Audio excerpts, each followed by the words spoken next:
Bien, ya estamos acá. Bien, entonces vamos a ver ahora antiagregantes plaquetarios. Ya, los antiagregantes plaquetarios son drogas que dejan que se forme el coágulo. Por eso es importante diferenciarlo de anticoagulantes. ¿Ya? Estas drogas permiten que se forme el coágulo, pero ese cuadro no es estable. Lo que pasa es que cuando se empieza a formar un coágulo, lo primero que va a pasar es que se van a empezar a solidificar unas proteínas que hay en la sangre que se llama fibrina. Entonces, estas forman algo así como una red que captura a las células sanguíneas y eso es el coágulo primario o inicial. Pero sucede que este coágulo es un coágulo muy inestable, ¿ya? Se puede romper fácilmente. Para que este coágulo se estabilice, tiene que las plaquetas que están circulando entrar al coágulo y empezar a tesar esa proteína llamada fibrina, ¿ya? Y entonces el coágulo se estabiliza y se vuelve duro, difícil de romper, ¿ya? Bien, entonces para que un coágulo se vuelva duro, se necesita la agregación de las plaquetas. Entonces estas drogas, fíjense, son antiagregantes plaquetarios. Significa que no dejan que las plaquetas entren al coágulo, ¿ya? Pero sí hay coagulación, o sea, sí hay coágulo, solamente que ese coágulo es muy blando, ¿entienden? Esa es la diferencia con anticoagulantes. Un anticoagulante no se forma para nada el coágulo. En cambio, en este caso, ya se va a formar un coágulo, pero no va a llegar a estabilizarse. ¿Ya? ¿Y de qué nos sirve eso? Hay patologías también crónicas, como patologías cardíacas, en las cuales también estas personas tienen la tendencia a formar coágulos, ¿ya? Entonces, a estas personas que necesitan de repente un manejo más ambulatorio, o sea, que no podemos tenerlo ahí en hospital para vigilarlo y hacerle pruebas, y la patología que tienen no son muy formadoras de coágulos, entonces podemos darle un antiagregante para que si formase un coágulo, ese coágulo cuando viaje y se tranque, ya como está inestable, rápidamente la misma presión de la sangre rompa ese coágulo, por lo tanto la sangre sigue circulando. O sea, no llega a que se obstruya definitivamente un vaso sanguíneo y por lo tanto evita las embolias, los infartos, etc. Entonces, para eso usaríamos los antiagregantes plaquetarios. ¿Ya? Se usa principalmente en pacientes que tienen algunas formas de arritmias cardíacas que sabemos que forman coágulos. ¿Ya? Bien. En este grupo tenemos al ácido acetil salicílico. ¿Se acuerdan qué era el ácido acetil salicílico? A ver, ¿quién se acuerda?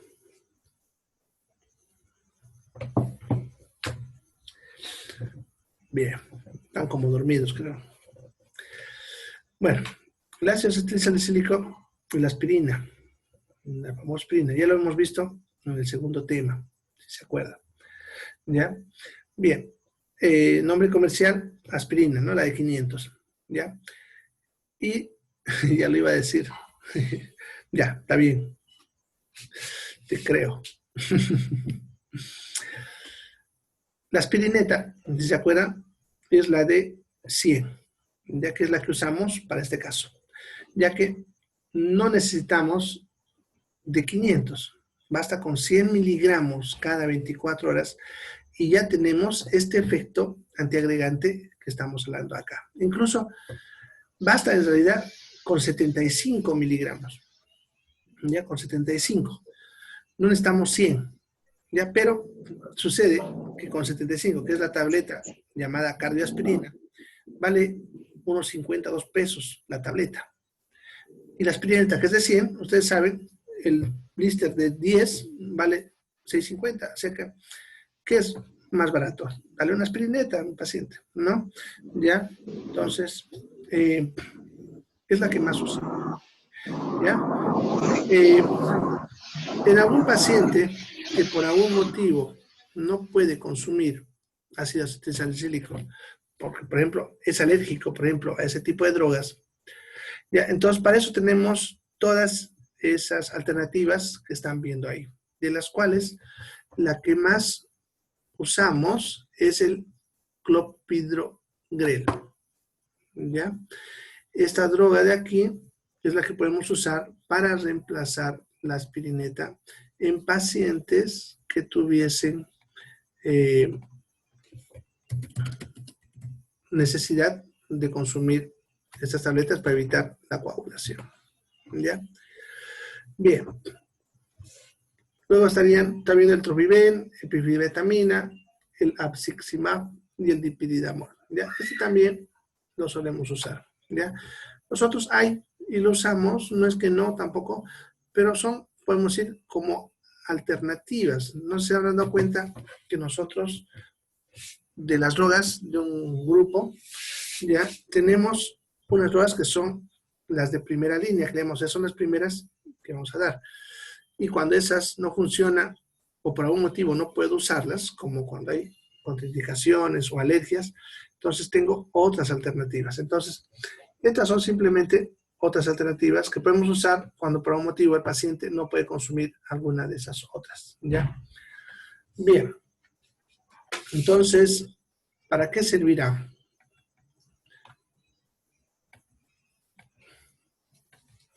Ya decía que van a servir para pacientes que tienen riesgo de formar coágulos, ¿no? Entre esos pacientes están los pacientes que tienen riesgo ya de enfermedades coronarias, pacientes con angina de pecho, por ejemplo. ¿Se acuerdan cuando les hablé de la angina y el infarto? A los pacientes que tienen anginas podemos darle estas drogas. Ya, en pacientes que están en un cuadro agudo de síndrome coronario, o sea, los que ya están con la angina o los que están en pleno infarto. ¿Se acuerdan? Les decía, cuando damos los antianginosos, les decía que les produce dolor de cabeza, que podemos asociarle la aspirina, no solamente para calmarle el dolor, sino también para este efecto, ¿ya? En pacientes que de repente ya han tenido algún acontecimiento tromboembólico o tromboembólico, que eso es cuando se forman coágulos, ya en el caso del cerebro, el corazón, ya, o con arritmias, que ya sabemos, como les decía, que pudiesen formar coágulos y que para prevenir que no le dé embolias o infartos, podemos usar estas drogas. ¿Ya? Personas que sabemos que están con ese riesgo.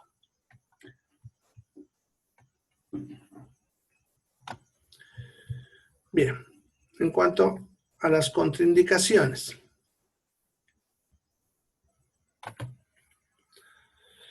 Ya, no lo vamos a usar en insuficiencias hepáticas porque todos estos se metabolizan por el hígado. ¿Ya?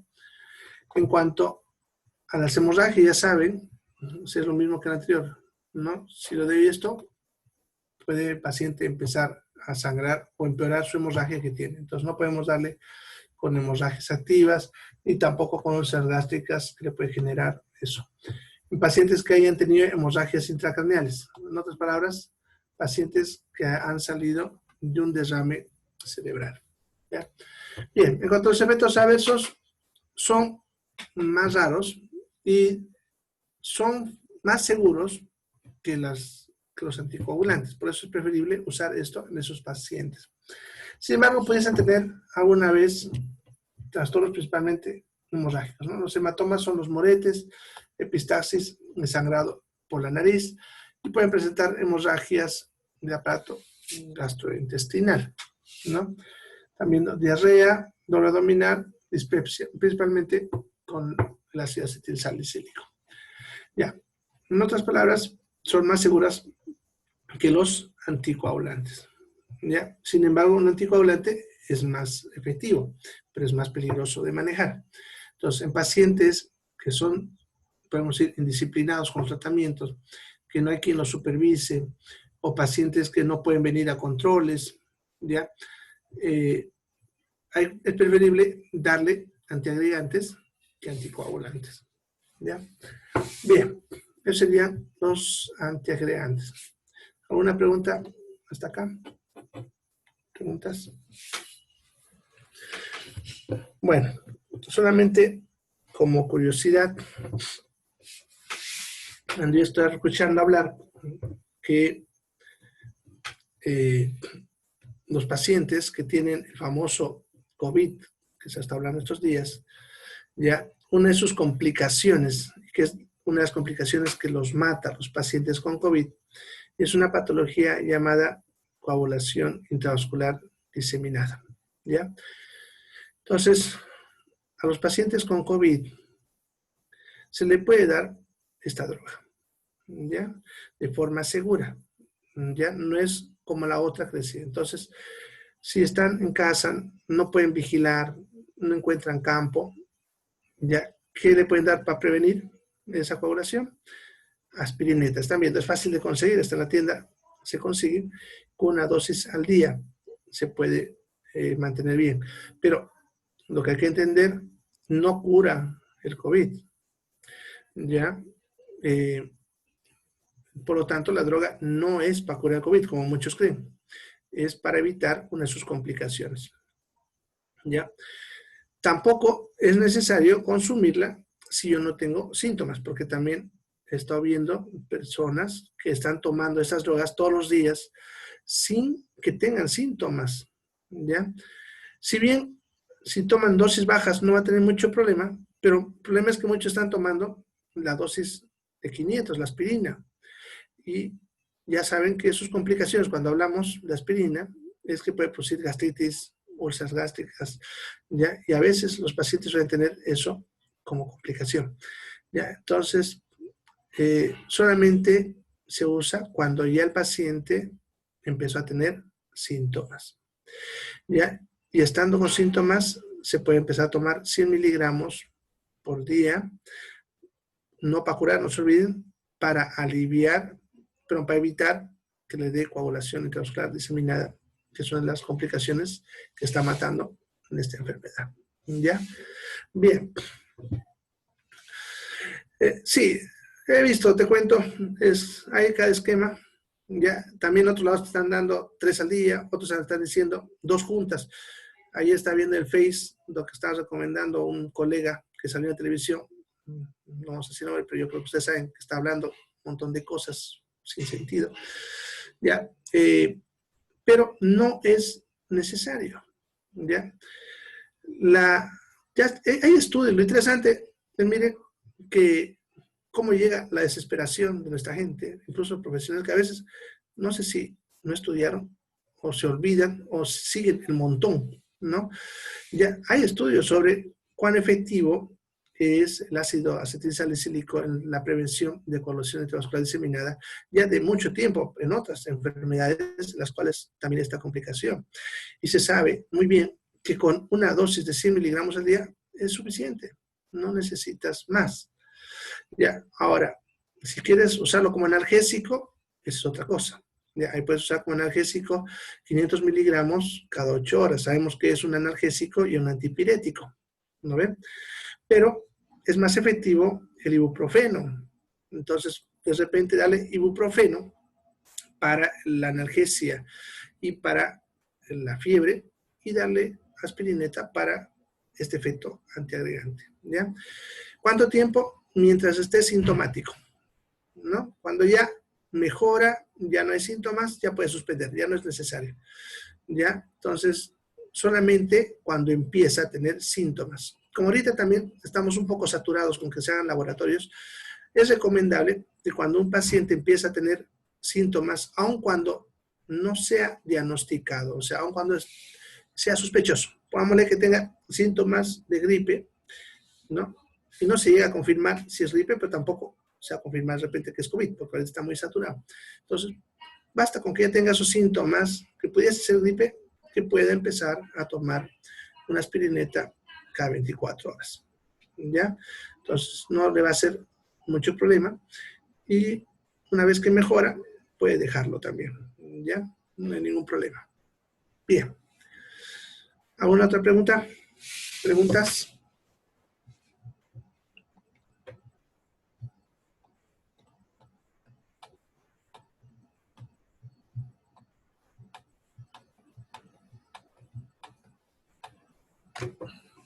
Bueno. Luego tenemos el grupo de los fibrinolíticos, o también llamados trombolíticos. Ya. Los fibrinolíticos o trombolíticos son drogas que van a actuar destruyendo el coágulo. O sea, esto usamos cuando ya el coágulo está formado. Los anteriores, fíjense, evitaban que se forme el coágulo. Este destruye el coágulo que se ha formado, ¿ya? Por lo tanto, lo vamos a usar para patologías en las que sabemos que hay un coágulo que está trancando en alguna parte, ¿ya? Y aquí ahorita vamos a hablar un detallito sobre esto. Entre estas drogas tenemos la streptocinasa, de los que más se usan, y la uroquinasa. Ya también están viendo la plaza y la reteplaza, pero los que más usamos son streptocinasa y la uroquinasa. ¿Ya? La streptocinasa también van a encontrar que se escribe con streptoquinasa. Ya, no hay problema, es lo mismo. Bien, entonces, ¿qué patologías se deben a que un coágulo sea trancado? El infarto agudo del miocardio. ¿Ya? Se puede ver a que un coágulo se trancó en las coronarias. ¿Ya? La embolia pulmonar es otro, generalmente en pacientes que tienen venas muy dilatadas como varices, ya son con sobrepeso, ya, o han sido sometidas a un procedimiento en el cual se formen coágulos y esos coágulos pueden viajar a pulmón, ¿ya? Lo podemos usar también en las trombosis venosas profundas, que eso suele pasar principalmente en los miembros inferiores, ¿ya? Tromboembolismos de cualquier órgano, renal, cerebral, la famosa embolia, sería en ese grupo, ¿ya? Entonces, usaríamos para esas patologías, pero tengan en cuenta que para esto el paciente obviamente está sintomático. Es un paciente que ya vino con dolor, precordial, todo. ¿Se acuerdan? Les dije que el infarto es cuando ya han pasado más de 20 minutos. Entonces, ya un paciente que ya está así y que estamos ya confirmando que hay un coágulo ahí. Entonces, a ese tipo de paciente le vamos a dar. Ahora, también hay que entender que hay un tiempo para usar estas drogas. Ya sucede, por ejemplo, en el caso del corazón y el cerebro, que cuando un coágulo tranca, ya, a partir del momento que tranca, tenemos de 30 a 60 minutos para hacer que ese coágulo se destroce y pueda volver a circular, para salvar algo de ese tejido, ¿ya? Ahora, cuando un tejido se muere, la zona de alrededor que todavía está sufriendo, pero está viva, se puede morir en las siguientes horas cuando hay mala circulación. Y esto se debe obviamente al coágulo que está ahí. Por lo tanto, destruir el coágulo es favorable todavía, aun cuando no salvemos el tejido muerto, pero todavía es favorable en las siguientes horas. ¿Hasta cuándo? Si es cerebral, generalmente 2 a 4 horas. Y si es cardíaco, tenemos 4 a 6 horas.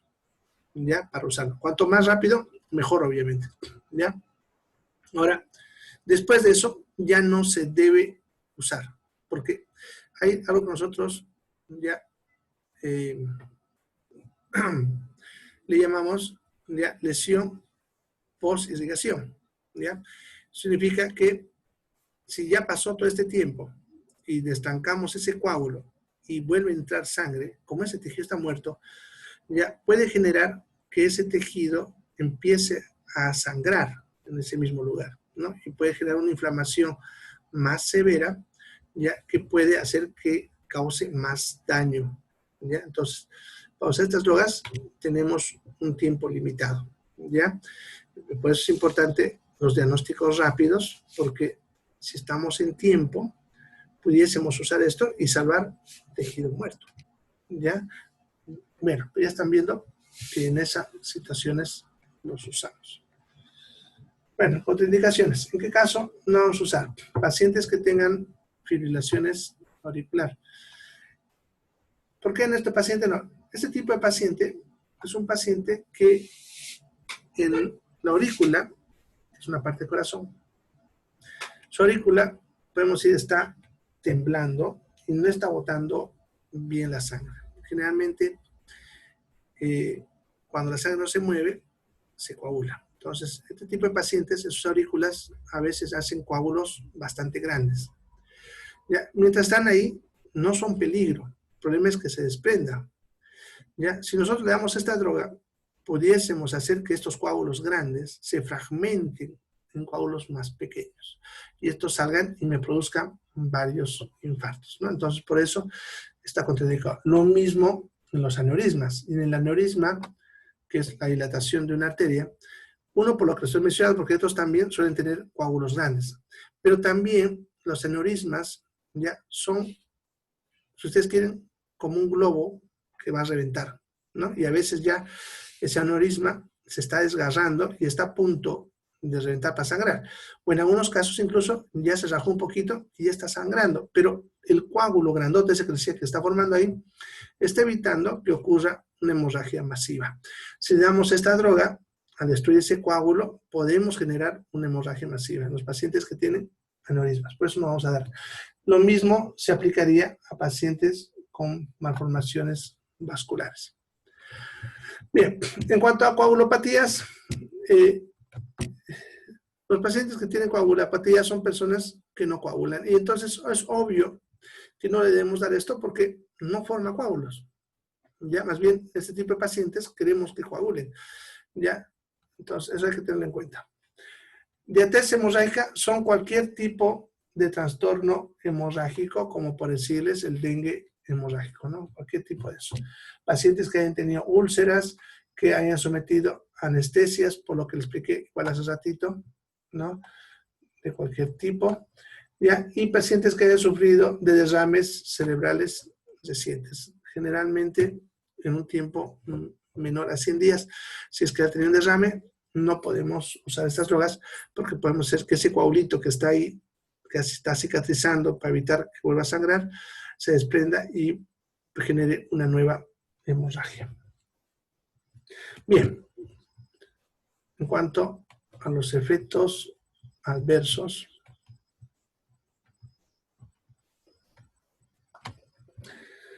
en cuanto a los efectos adversos, el más obvio y esperable, como hemos estado viendo con estas drogas, son las hemorragias, ¿no? Puede generar hemorragias porque los pacientes a veces ya han tenido sangraditos y no han sabido, ¿no? Lo más común en el aparato digestivo, a veces tienen una lesión en el estómago, úlceras pequeñitas, que a veces no son muy sintomáticas y han sangrado y está en su coagulito evitando que sangre, ¿no? Y a veces cuando les damos esta droga, deshace ese coágulo y empieza la hemorragia. Pacientes que tengan presión baja, ya porque hay una regla que nosotros decimos, todo paciente con hipotensión arterial está teniendo una hemorragia hasta que mostremos lo contrario. Los pacientes que tienen hipotensión hay que descartar que no tenga hemorragias internas. ¿Ya? Pacientes con apnea, arritmias, la fibrilación, o sea, puede producir, perdón, ese efecto. ¿Ya? Es raro, pero sí puede producir edema agudo de pulmón. Este edema agudo de pulmón se debe a lo siguiente. Sucede que a veces, cuando viaja un coágulo a pulmón y se tranca, produciendo embolia pulmonar, a veces no produce un infarto pulmonar. ¿Ya? Bueno, para entender esto hay que entender que es infarto, porque sucede que infarto nosotros le decimos a cuando un tejido cualquiera se muere por falta de sangre, ya por si acaso. Infarto no solamente es de corazón. Eso es acá porque la gente cuando dice infarto cree que es corazón solamente, ¿no? Infarto es la muerte de un tejido por falta de sangre, ¿ya? Entonces, por ejemplo, cuando un coágulo se tranca en una arteria del cerebro, esa parte del cerebro que se murió, se infartó. Entonces, es un infarto cerebral. Ahora, el émbolo, que es el coágulo que está viajando, ya es el que genera esto. Entonces, cuando decimos embolia, fíjense, se refiere a que un coágulo viajó y trancó una arteria y luego hubo un infarto cerebral. ¿Ya? Bien. Ahora, en el pulmón se alimenta principalmente por la arteria pulmonar, que es la que lleva la sangre y alimenta al pulmón. ¿Ya? Pero en el pulmón hay unas arterias delgaditas que se llaman bronquiales, que entran por los bronquios. ¿Ya? Son delgadas. Entonces, cuando se tranca una arteria pulmonar por un émbolo, o sea, un coágulo que viajó y se trancó ahí, ¿ya? Puede que el pulmón no muera, o sea, no se infarte. O sea, ocurrió la embolia, pero no se muera ese pulmón. ¿Por qué? Porque esa otra arteria, la coronaria, si bien es delgadita, está haciendo llegar suficiente sangre para que ese tejido esté vivo. No como para que sea funcional y trabaje, pero para mantenerlo vivo. Entonces, a veces, algunas personas han sufrido embolias pulmonares, pero como pasó lo que les digo, no llegaron al infarto. Eso significa que no se enteraron que les pasó esto. Cuando nosotros le damos una droga como esta, destrozamos ese coágulo que decía, y entonces empieza a entrar la sangre a ese tejido que estaba con sufrimiento. Entonces produce lo que decía hace rato, la lesión de reperfusión, que va a hacer que ese tejido se inflame y por lo tanto produce edema agudo de pulmón. Se va a llenar el líquido eso, y eso puede empezar a generar dificultad respiratoria. ¿Ya? Bien. En cuanto a focos infecciosos, ¿a qué se refiere? Hay algo que nosotros también le llamamos trombocépticos. Son coágulos que se suelen formar a veces en lugares donde hay infección. Pongámosle que tengan una infección en la pierna, pongámosle una celulitis o un absceso, un pochichi, ¿ya? Entonces las venitas que están ahí alrededor puede que se hayan coagulado la sangre ahí y eso está siendo invadido por bacterias, pero está ahí y por lo tanto la infección es local, en ese lugar. Si yo le diera estas drogas, ese coágulo que estaba ahí quietito se desprende, pero tenía bacterias. Entonces, ese coágulo va a empezar a viajar por el cuerpo y puede que se tranque en otra parte, ¿no? Ahí se va a deshacer por esta droga, obviamente, porque eso es lo que hace esta droga, así que no llega al infarto, pero trasladó bacterias a otra parte del cuerpo, generando nuevos focos infecciosos. Por eso le está aclarando eso como efecto adverso. Puede pasar que coágulos donde hay algún agente infeccioso ya viajen a otras partes o se dispersen en otras partes del cuerpo, generando nuevos focos infecciosos. Eso es principalmente hay que tener cuidado en pacientes que sabemos que están con una patología infecciosa, ya pacientes sépticos. Bien, ¿qué precauciones? No se olviden que este es más potente que los otros en cuanto a destrozar el coágulo, por lo tanto, las hemorragias también son más frecuentes. Entonces, estas drogas es importante controlar constantemente la presión arterial. Acuérdense que he dicho que cuando hay hipotensión, vamos a decir que es hemorragia mientras no demostremos lo contrario. Entonces, hay que estar controlando cada 15 minutos por 2 horas, después de haber colocado la droga, ya, o sea, después de haberle colocado la dosis de la droga, ya, cada 15 minutos, aquí le falta, cada 15 minutos por 2 horas. Después de 2 horas, se controla cada hora por 4 horas, y de ahí cada 8 horas, ¿ya? Solamente son, como están viendo, para uso endovenoso, no hay para vía oral, ni intramuscular, ni endovenoso, solamente eso. Y en el caso del infarto agudo de miocardio, debemos mantener monitoreo, ya que si conseguimos abrir la arteria y empieza a pasar sangre a esa zona que está lesionada, eso puede desencadenar arritmias que pueden ser peligrosas. Entonces debemos monitorearlo al paciente. Por lo tanto, estas drogas solamente las usamos con pacientes que están en internación o en una sala de reanimación o terapia intensiva. Ya no son drogas para usar libremente o de forma ambulatoria. Bien. ¿Pregunta sobre estas drogas? ¿Preguntas?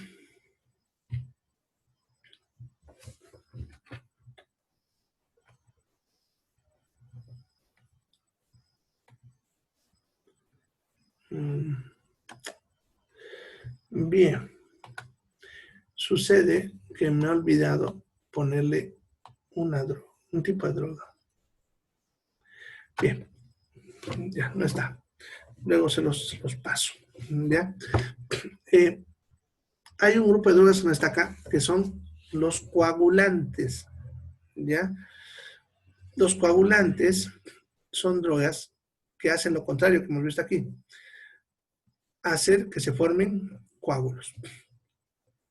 La droga que entraría en este grupo sería el etancilato.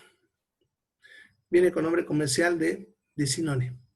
Ya, el etancilato lo vamos a usar en pacientes que están con trastornos hemorrágicos y no estamos pudiendo controlar esa hemorragia. ¿Ya? Entonces, el etancilato lo daríamos en pacientes, por ejemplo, que estén en una hemorragia, pongámosle, ginecológica, ya varios días y no para. Ya, ahí le daríamos. O pacientes que están con hemorragia digestiva del estómago, están sangrando y no está parando. ¿Ya? Entonces, en ese caso, daríamos estas drogas, ya que estas drogas favorecen la formación de coágulo y por lo tanto detendría las hemorragias. ¿Ya? Esto lo vamos a hacer, no sé bien, en pacientes que sabemos que tienen una hemorragia que no se está deteniendo por sí misma. También en pacientes que tienen trastornos de la coagulación, pacientes con síndromes hemorrágicos, hemofilia, por ejemplo, que son personas que sangran con facilidad. ¿Ya? Entonces, en ese tipo de pacientes usaríamos esta droga. ¿En qué casos no usaríamos? En pacientes ya que tienen hemorragias, pero que hayan sido producidas por anticoagulantes. O sea, pacientes que le hayamos dado algunas que hemos visto, heparina, fraxiparina, y le demos sobre eso etancilato. Ya, no se puede usar estos porque podemos producir coagulación intravascular diseminada, o sea, que se formen coágulos chiquititos en todo el cuerpo, ¿ya? Lo cual empeoraría completamente al paciente. ¿Ya? Entonces, en esos casos no usaríamos. Efectos adversos, ¿ya? Puede producir náuseas, vómitos, diarrea, molestias digestivas como dolor abdominal, acidez, puede producir cefalea, fiebre y erupción cutánea, ¿ya? O sea, granitos en el cuerpo, ¿ya? Esos serían sus efectos adversos. O bien, los efectos adversos no son peligrosos, entonces podemos decir que son seguras usar estas drogas, pero solamente ese tipo de pacientes que les hablamos, ¿ya? Bien, entonces, hasta ahí serían las drogas que tienen que ver con la coagulación sanguínea. ¿Alguna pregunta hasta acá? Ah, me estaba olvidando. ¿Ve?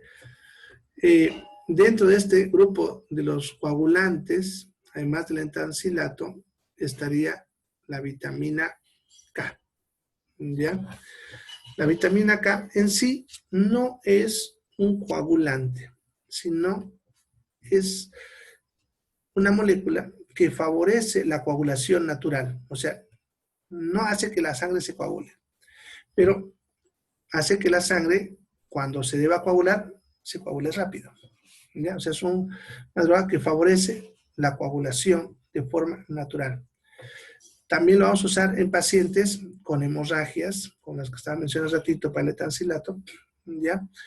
Hemorragias de diferentes tipos y que no están pudiendo ser controladas con medios físicos, ¿ya? Pacientes con hemorragias digestivas principalmente o ginecológicas. Le podemos dar vitamina K. La vitamina K solamente está contraindicado en pacientes que tengan enfermedades hepáticas crónicas, como cirrosis, ya que en este tipo de pacientes es un hepatotóxico, ¿ya? Entonces, es la única contraindicación la vitamina K, ¿ya? En cuanto a efectos adversos, no se conoce efectos adversos de la vitamina K, así que su uso es seguro, ¿ya? Es una vitamina, así que en teoría no debería causarnos ningún problema. Los digo solamente en pacientes con enfermedades hepáticas crónicas, ¿ya? Ahora, la vitamina K también se suele usar para la prevención de la hemorragia del recién nacido.